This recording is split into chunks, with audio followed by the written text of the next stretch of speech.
सुनेत्रा पवारांच्या उमेदवारीवरून सुप्रिया सुळेंनी भाजपवर टीका केली।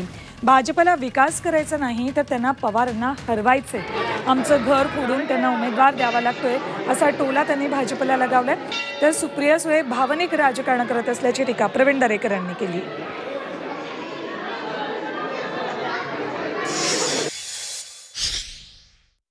भारतीय जनता पक्षचे नेते बारामतीत येऊन म्हणतात की आम्हाला ह्या इलेक्शनमध्ये शरद पवारांना हरवायचे, म्हणजे त्यांना विकास नाही करायचा आहे आणि मग ना त्यांच्याकडे एखादा कॅन्डिडेट आहे, आमचं घर फोडून आमच्या घरातली एक महिला त्यांना लागते। ह्याचाच विचार करा ना, आमची माऊली मोठी वहिनी म्हणजे आईच्या समान असते। आपल्या माझ्यावर जे संस्कार झालेले आहेत त्याच्यात आपल्या मोठ्या भावाची बायको म्हणजे ही आपल्या आई समान असते। त्याच्यामुळे आमच्या आईला त्यांनी इलेक्शनमध्ये भारतीय जनता पक्षाला उतरावं लागतंय। विचार करा ना या सगळ्याचा।